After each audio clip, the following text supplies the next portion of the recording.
करायचं स्मरण. गुरुर्ब्रह्मा गुरुर्विष्णू गुरुर्देहो महेश्वरा सद्गुरु साक्षात परब्रह्म तस्मै श्री सद्गुरुवे नमः. जय जय रघुवीर समर्थ. जय जय रघुवीर समर्थ. श्रीमद दासबोध दशक चौथा नवविधा भक्तिनाम समास नववा आत्मनिवेदन भक्ती श्रीराम समर्थ.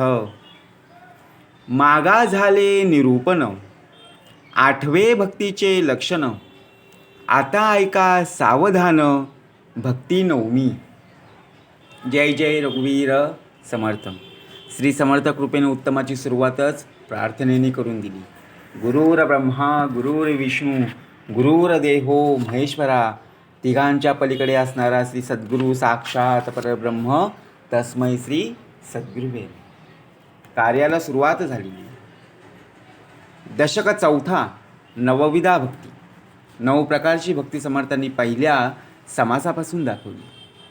त्यामध्ये समर्थांनी पहिली जी नवविधा भक्तीमधलं पहिली भक्ती दाखवली ती म्हणजे श्रवण.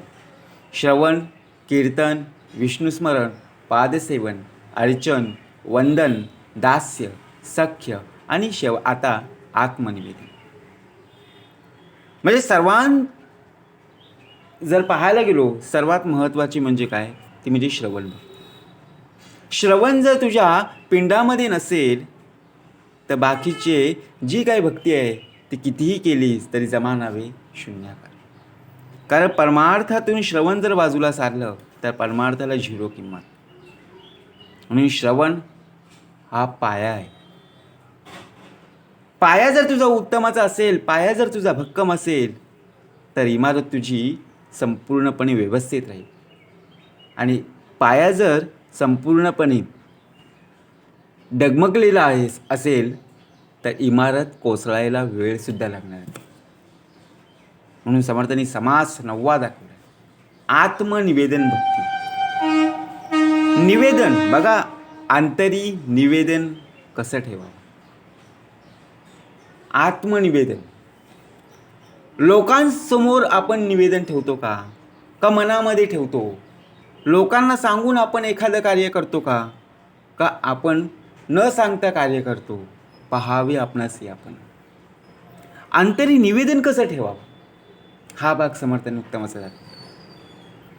एखादं निवेदन सद्गुरूचरणी, आपण ईश्वराच्या चरणी, परमेश्वराच्या चरणी ज्यावेळी आपण निवेदन ठेवतो आणि कार्याला सुरुवात करतो. गणाधीश जो ईश सर्वा गुणांचा, मुळारंभ आरंभ तो निर्गुणांचा, नमो शारदा मूळ चत्वार वाचा, गमू पंथ आनंद या राघवाचा. मूळ काय आहे हे शोधलं गेलं पाहिजे. अंतरी निवेदन ठेवत असताना मन संपूर्णपणे त्याच्या चरणी असला पाहिजे. संपूर्णपणे तुझी बुद्धी ही एकवटलेली असली पाहिजे. सत्कर्म आचाराचा पाया हा तुझा उत्तमाचा असला पाहिजे. तरच अंतरी निवेदन ठेवलेलं हे संपूर्णतः पूर्ण होईल.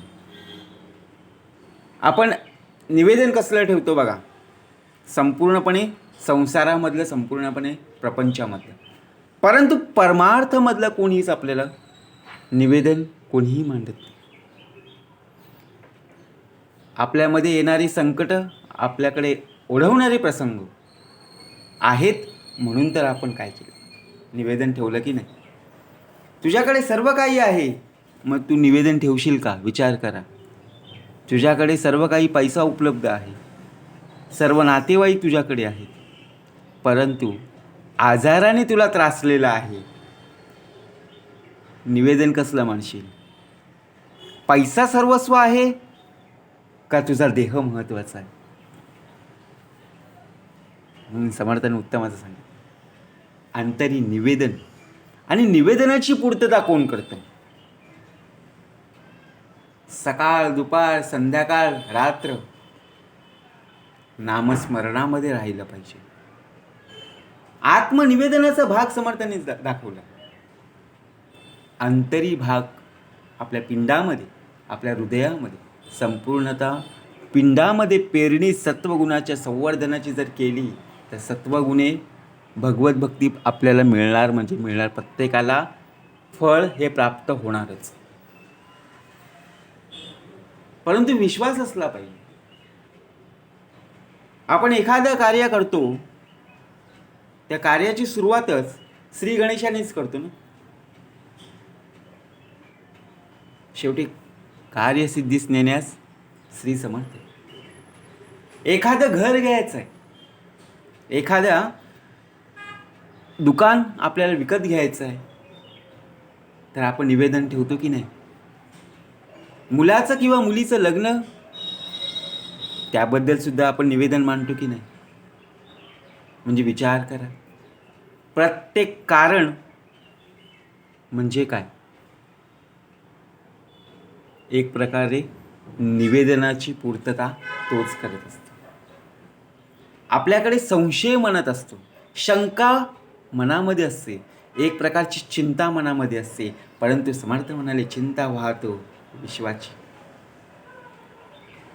त्याच्या दृष्टी खालून गेले ऐसे काहीच नाही उरले.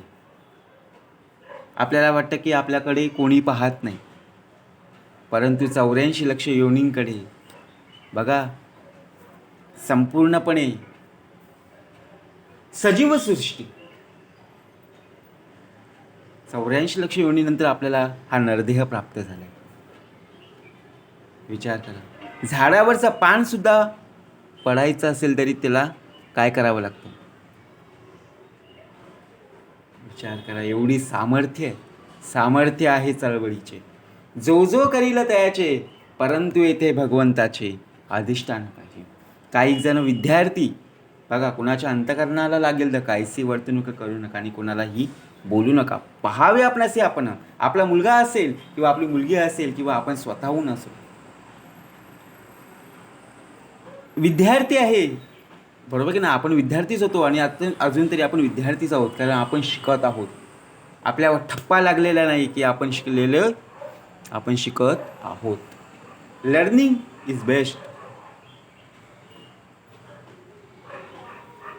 आपण निवेदन कसलं ठेवतो बघा, विद्यार्थी जेव्हा असो की अभ्यास केलेला लक्षात राहत, त्याचा जर त्या संपूर्णपणे ते जे विषय आहेत त्या विषयांचा जर सराव जर तू उत्तमाचा जर करत असशील ना, संपूर्णतेने जर ते भाग लक्षात घेऊन वाचत असशील, मनन करत असशील, श्रवण करत असशील, दिलेला गृहपाठ, दिलेला वर्गपाठ जर नित्य नियमाने जर करत असशील तर तुला चांगले मार्क मिळाल्याशिवाय राहणार नाही. जर त्यामध्ये जर पोपटपंची किंवा ढवळाढवळ जर केली, कंटाळवाना जर तुम्ही केलंस, तर शेवटी कितीही जरी आपटलंस तरी झिरोच मार्क. म्हणजे विचार कशावर? तर संपूर्णपणे देहावरचा हवा.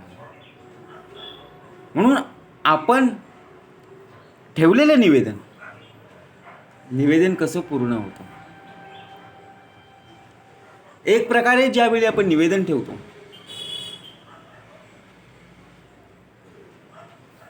बघा का उत्तमाचा भाग दाखवला. आजारपण प्रत्येकाला आहेत, कोणालाही सोडलं नाही. आजारपणाचं निवेदन आपल्याला संपूर्णपणे ग्रासलेलं आहे. आपल्या या देहाला संपूर्णपणे रोग, आजार संपूर्णपणे ग्रासलेले आहे. कशामुळे झालेलं आहे? तर बघा, सर्वात महत्त्वाचं, आपण आपल्या स्वतःच्या देहाची काळजी करत नाही. घरातले वस्तू, घरातले पदार्थ न खाता आपण बाहेरचं खायला पाहतो.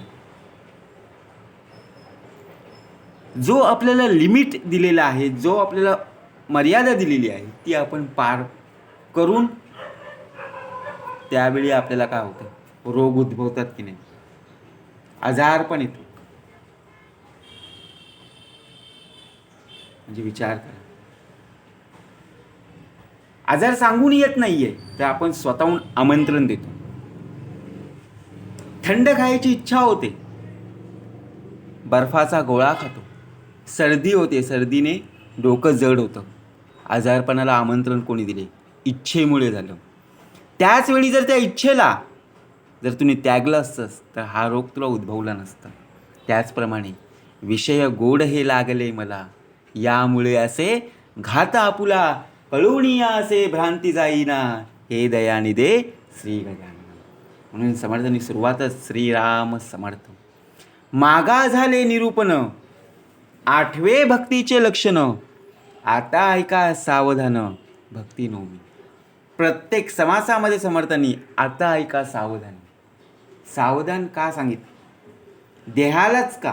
कारण पशुपक्षी गुणवंत, त्यास कृपा करीती समर्थ. म्हणून मागच्या समासामध्ये, मागच्या दशकामध्ये जेवढे काही श्रवण आपल्याला करता येईल ना तेवढं उत्तमच.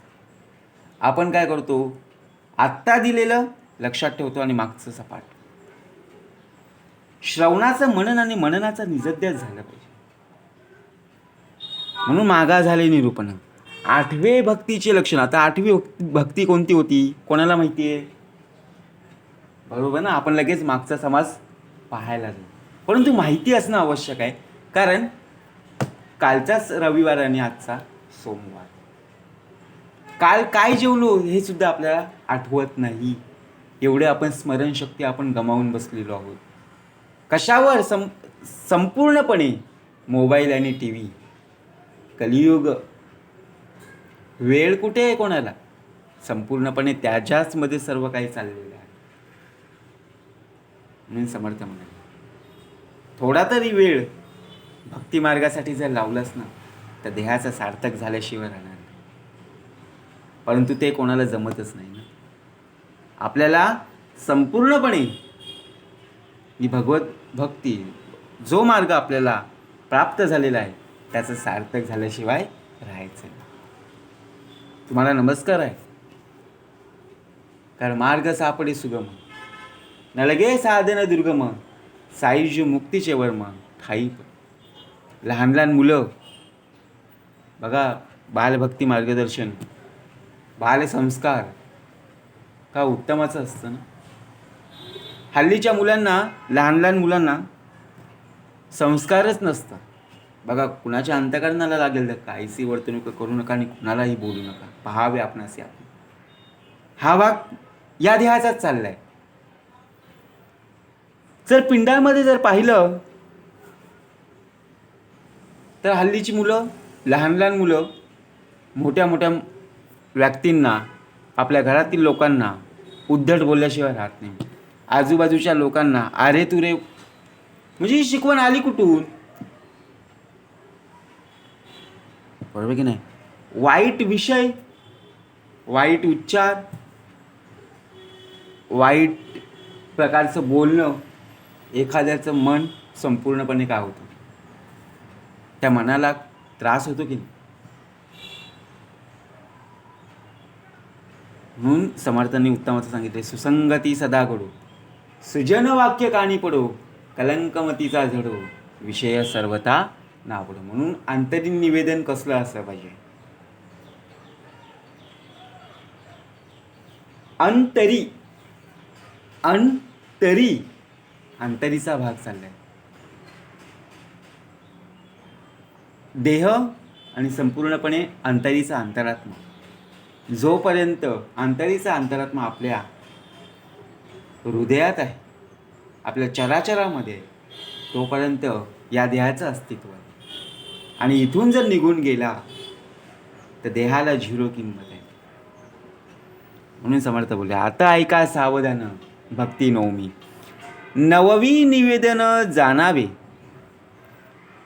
आत्मनिवेदन करावे, तेही सांगिजेल स्वभावे, प्रांजळ करुणी. आता नवव्या भक्तीला निवेदन भक्ती म्हणतात. नववी भक्ती आत्माराम. बघा, आत्मारामदास बोध, माझे स्वरूप स्वतः सिद्ध. नवमी भक्ती म्हणजे काय तर नवाचा अधिकार. आणि आपला देह म्हणजे काय तर 7. 9 आणि 7 बरोबर 16. तर 16च नक्की प्राप्त होणार आहे. म्हणून समर्थांनी सांगितलं 9व्या भक्तीला काय म्हणतात तर निवेदन भक्ती. यात निवेदन करावायचं आहे. ते कसं करायचं आहे तर ऐका निवेदनाचे लक्षण. देवासी व्हावे आपण, करावे तत्व विवरण म्हणजे कळे. निवेदनाचं लक्षण आहे यात आपण स्वतःला देवास समर्पण करावे. आपण किती वेळ देवाच्या चरणी राहतो, देवाची भक्ती किती वेळ आपण देतो बघा. टाईम किती आहे. सकाळी उठल्याच बरोबर ज्या अंथरुणावर उठतो त्याच अंथरुणाला पहिला नमस्कार करता आला पाहिजे. मी ठेवितो मस्तक ज्या ठिकाणी तेथे तुझे श्री सद्गुरू पाय दोन्ही. कारण ज्यावेळी तुझा देव कार्य करून जेव्हा विश्रांती करत होता तेव्हा निवेदन ठेवून झोपलेला की नाही की या देहाला सकाळ जेव्हा होईल तेव्हा लवकरात लवकर उठव. बरोबर उठवतो की नाही. अलाराम लावायची गरज नाही, बरोबर जाग येते. बघा आपल्याला कुठे प्रवासाला जेव्हा जायचं असतं तेव्हा आपण अलाराम लावतो,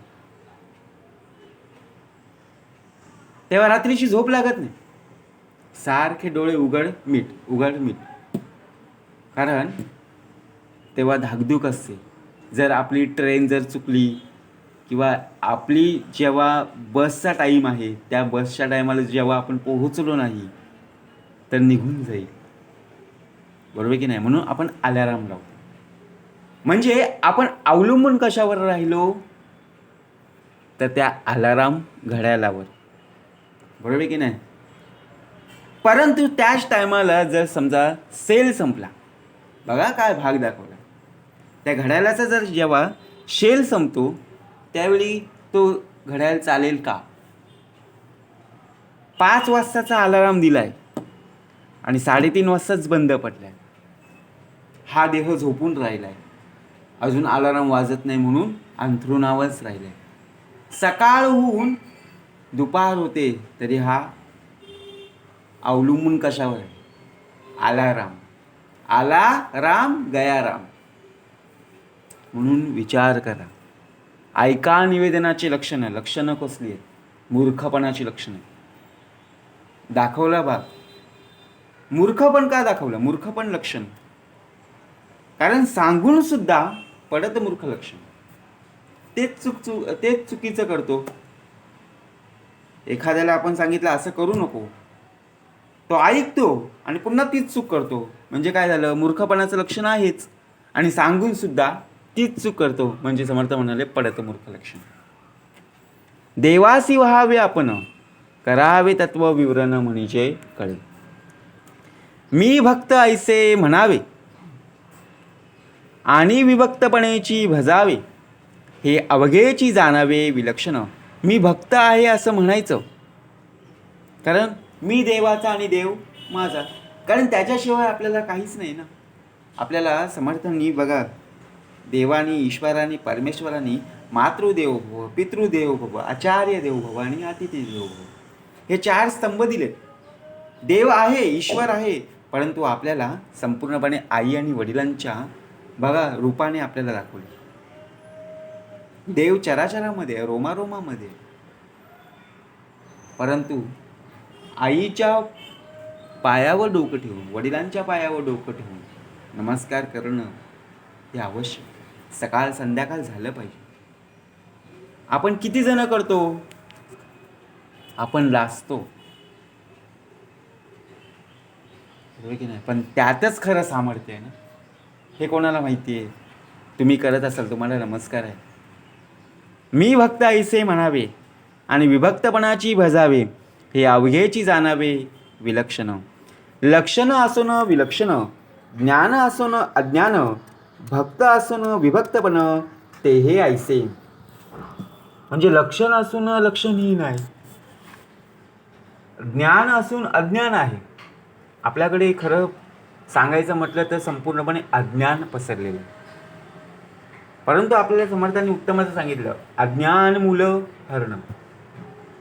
आपल्याला ज्ञान प्राप्त करून देत नाहीये, तर आपल्याकडचा जो अज्ञान आहे ना, तो बाहेर सारला जातो. भक्त म्हणजे विभक्त नव्हे, आणि विभक्त म्हणजे भक्त नव्हे. विचार विन काहीच नव्हे समाधान.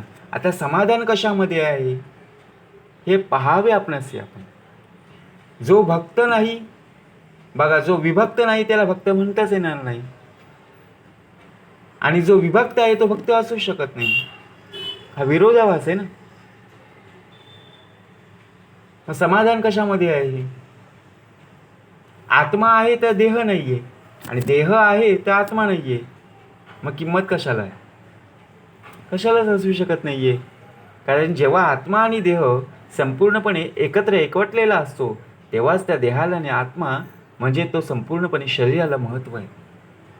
तस्मात विचार करावा. कसला विचार करावा?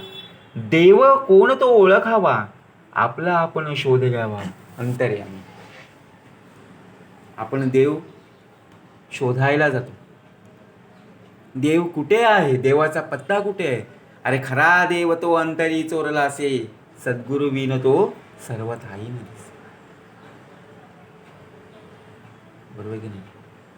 म्हणजे ज्यावेळी आपण नामस्मरणातून बघा संपूर्णपणे मी ठेवितो मस्तक ज्या ठिकाणी ते तुझे श्री सद्गुरु पाय धुणे.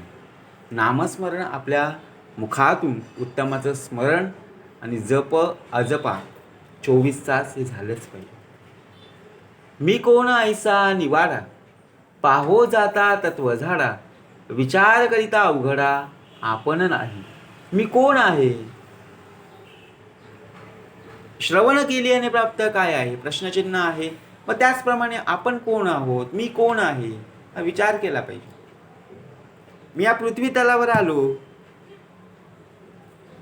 पहिला प्रश्न मनाला विचारायचा, माझा जन्म या पृथ्वी तलावर झालेला आहे? प्रश्नचिन्ह उभा. मला या पृथ्वी तलावर का आणलं? हा प्रश्नचिन्ह उभा. या देहाकडून काय अपेक्षित आहे हे प्रत्येकाने विचारायला, आणि आपली कर्म कशी आहे हे सुद्धा पाहिलं पाहिजे. जर आपली कर्म उत्तमाची असतील, या प्रश्नांची उत्तरं जर तुला माहिती असतील, तरच देह तुझा उत्तमच. नाही तर संपूर्णपणे हा कोड सुटणार नाही. म्हणून समर्थ म्हणाले, मी कोण ऐसा निवाडा, पाहो जाता तत्व झाडा, विचार करिता उघडा आपण नाही. तत्वे तत्व जेव्हा सरे, तेव्हा आपण कैचा उरे. आत्मनिवेदन येणे प्रकारे सहजची झाले. जे तत्व ज्यातून संपूर्णपणे विवेक, ज्याचा मूळ मायाही संपूर्णपणे उरत नाही. ज्यावेळी बघा ऊस आहे, बघा ऊस गोड लागलं म्हणजे आपण काय करतो? मुळासकट खायला. एखादी गोष्ट आहे ती आपल्याला खूप आवडते बघा, समजा गुलाबजाम आहे, गोड आहे, तर संपूर्णपणे आपण किती खातो? ओव्हर खातो. लिमिट पाहत पण नाही काय होणार आहे. आपल्याला एक प्रमाण दिलेलं असतं. त्या प्रमाणापेक्षा जर जास्त खाल्लं तर आपल्याला काय जाणवतं? बरोबर की नाही? आजार पण येतं की नाही बघा. लगेच देह लगेच थकतो, त्रास जाणवतो. संपूर्णपणे पोट सुद्धा आपल्याला साथ देत नाही. म्हणजे काय केलं? जेवढी पोटाची खळगी भरायची होती तेवढीच भरायचं, परंतु ओव्हर झाली ना. शेवटी काय झालं? त्रास जाणवला की नाही? म्हणून तत्वे तत्व जेव्हा सरे, तेव्हा आपण कैचा उरे. आत्मनिवेदन येण्या प्रकारे सहजची झाली. तत्वरूप सकळ भासे, विवेक पाहता निरसे. प्रकृती निरासे आत्मा असे आपण कैचा. 5 भौतिक बघा, पंचमहाभूत दाखवली. पृथ्वी, आप, तेज, वायू आणि आकाश. हे संपूर्णपणे आकाशात आकाशामध्येच आहे. आकाशात पतितं तोय यथा गच्छती सागरम सर्व देव नमस्कारम केशव प्रतिगच्छती. हे संपूर्णपणे आकाशामध्ये ग्रासलेलं आहे, व्यापलेलं आहे. म्हणून समर्थांनी सांगितलं पंचमहाभूत. शेवटी प्रकृतीचाही निरास, एक मुख्य परमेश्वर, दुसरी प्रकृती जगदाकारू, तिसरा आपण कैसा चोरू अनिलामध्ये. मुख्य तत्व म्हणजे काय? परमेश्वर.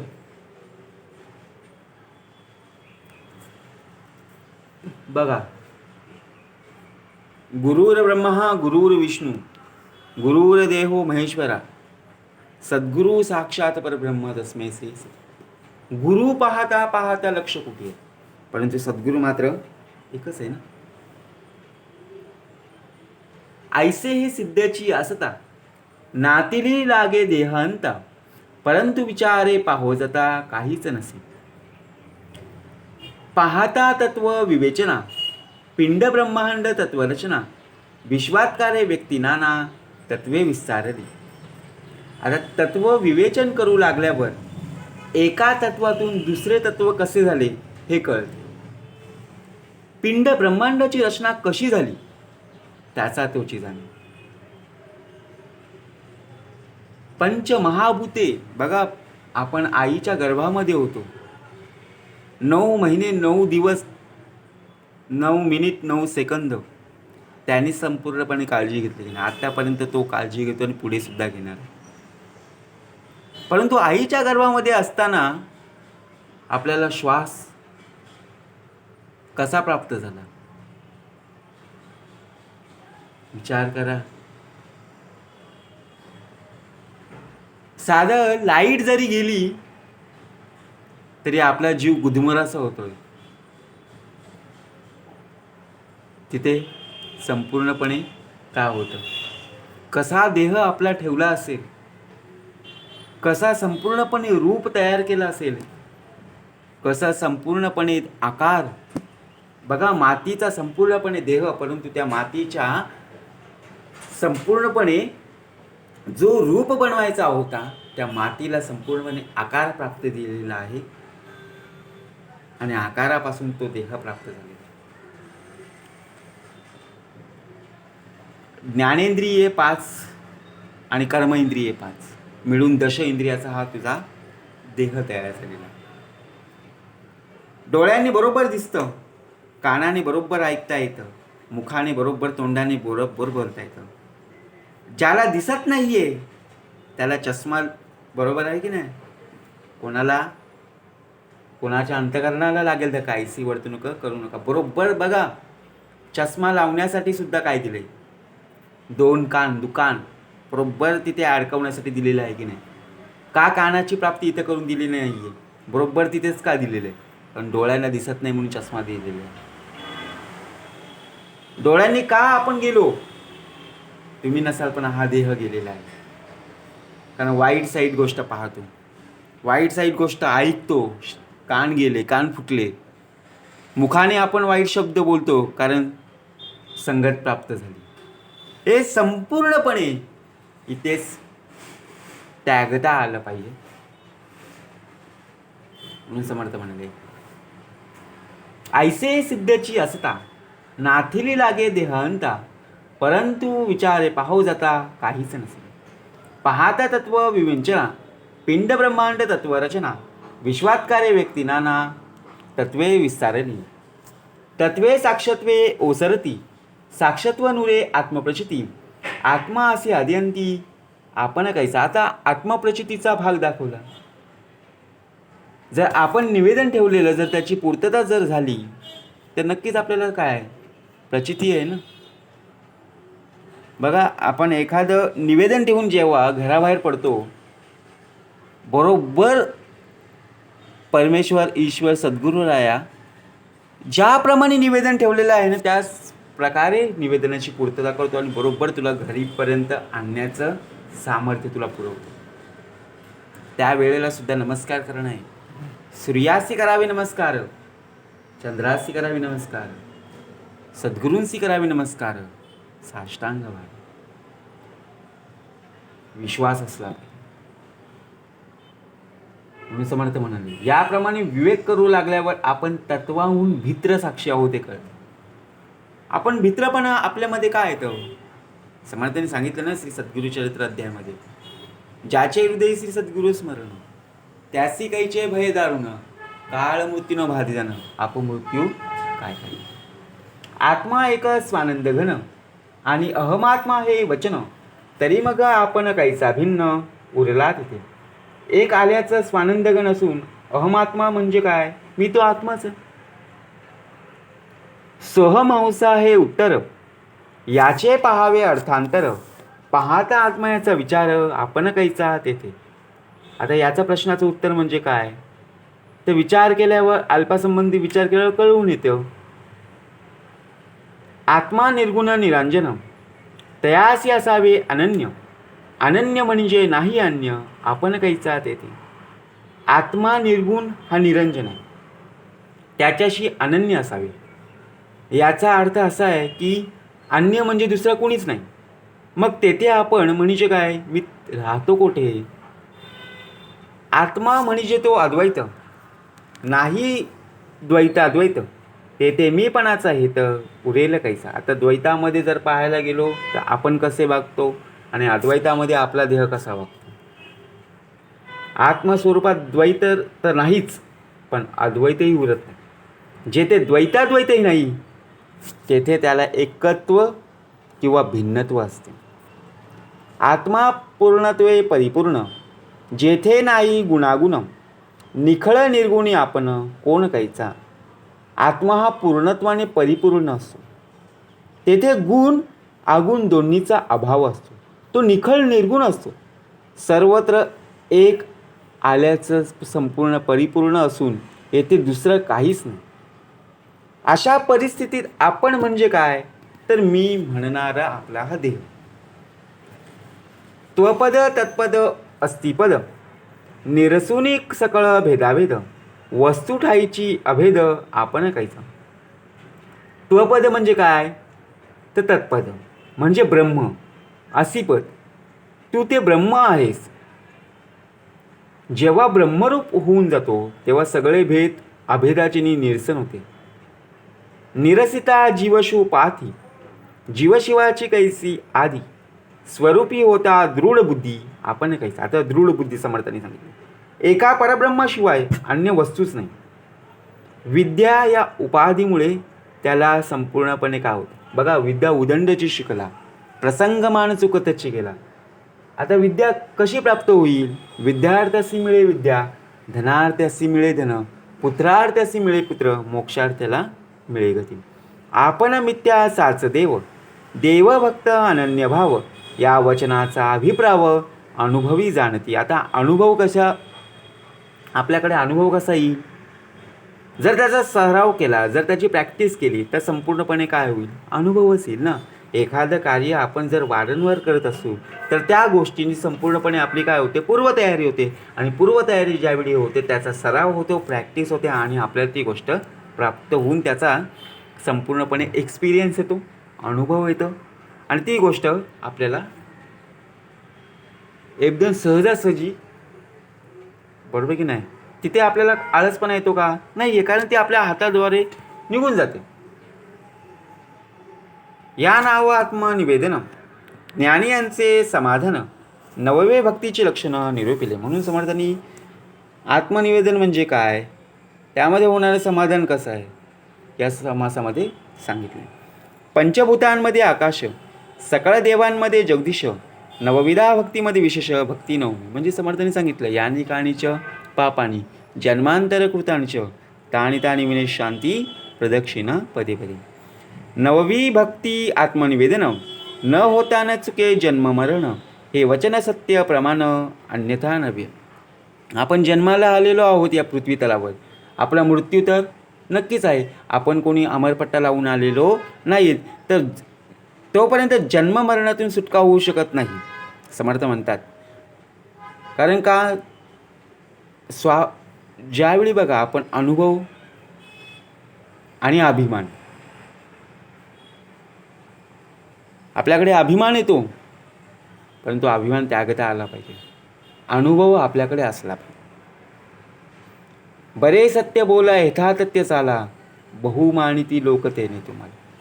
आपल्याकडे जे शब्द आहेत ते उत्तमाचे असले पाहिजे आणि राजाप्रमाणे आपला संपूर्णपणे आपली वागणूक असली पाहिजे. ऐसी ही नवविधा भक्ती, केल्या पाविजे सायुज्य मुक्ती. सायुज्य मुक्ती स कल्पांती, चळण नाही. एकदा की सायुज्य मुक्ती प्राप्त झाली की कल्पांतीचाही नाष्ट होतो. सायुज्य मुक्तीचे वर्म ठाई पडे. तीही मुक्तीचा आहे चळण, सायुज्य मुक्ती अचळ जाण. त्रैलोक्य असं होता निर्वाण, सायुज्य मुक्ती चळीना. बघा, सबाह्य अभ्यंतरी तू एकदत्त, अभाग्यासी कैसी कळेल मात. पराई पडतली तेथे कैचा हेत, जन्म मरणाचा पुरलासी अंत. अवघिया चत्वार मुक्ती, वेदशास्त्रे बोलती. तयांमध्ये तीन नासती, चौथी ते अविनाश. तीन रूप दिलेले आहेत आणि चौथा ते अविनाश म्हणजे काय दाखवलं बघा. ज्याप्रमाणे सायुज्य मुक्तीचं वर्म दाखवलं, मोक्षप्राप्ती, अलिप्तपण, सायुज्यता आणि समर्थाने सांगितलं शुद्ध उपदेश. पहिली मुक्ती ती स्वलोकता. बघा, सलोकता, समीपता, स्वरूपता आणि सायुज्यता. त्याचप्रमाणे मोक्षप्राप्ती, अलिप्तपण, शुद्ध उपदेश आणि सायुज्य. पहिली मुक्ती स्वलोकता म्हणजे काय, तर मोक्षप्राप्ती. दुसरी ते समीपता, म्हणजे सलोकता ही मुक्ती होय, समीपता ही दुसरी मुक्ती, स्वरूपता ही तिसरी मुक्ती आणि सायुज्यता मुक्ती ही चौथी. म्हणजे आपण अलिप्तपण हे आपल्याकडे असलं पाहिजे. ऐसिय चत्वार मुक्ती, भगवत भजने प्राणी पावती. हेची निरूपण प्रांजळ श्रुती, सावध पुढे परिसावे. आता याचं संपूर्णपणे सविस्तर वर्णन पुढच्या समासामध्ये समर्थांनी दिलेलं. ऐसिया चत्वार मुक्ती, कोणती चत्वार आहे, तर स्वलोकता, समीपता, स्वरूपता, सायुज्य मुक्ती. भगवत भजने प्राणी पावती, हेची निरूपण प्रांजळ श्रुती, सावध पुढे परिसावे. महद्भाग्य आताच आले, परंतु भोगू नाही जाणितले, असं होणार नाही. बरोबर की नाही. आपल्याला संपूर्णपणे देह दिलेला आहे. देह हा उत्तमाचा आपल्याला काय करायचं, टिकवायचं आहे. जोपर्यंत अंतरीचा अंतरात्मा आहे तोपर्यंत उत्तमाचाच राहायचं. ज्याप्रमाणे त्याची शिकवण जशी आहे त्या शिकवणीवर आपल्याला संपूर्णपणे विश्वासात उभं राहायचं. हरी भक्त विरक्त विज्ञान रसी, जेणे मानसी स्थापिले निश्चयासी. तया दर्शने स्पर्शने पुण्य जोडे, तया भाषणे नष्ट संदेह मोडे. म्हणजे ठेवलेले निवेदन आणि निवेदनाची पूर्तता उत्तमाचं पार पाडल्याशिवाय राहणार नाही. म्हणून ऐसिये चत्वार मुक्ती, भगवत भजने प्राणी पावती. हेची निरूपण प्रांजळ श्रुती, सावध पुढे परिसावे. इति श्रीदासबोधे गुरुशिष्य संवादे आत्मनिवेदन भक्तीनाम समास 9. जय जय रघुवीर समर्थ.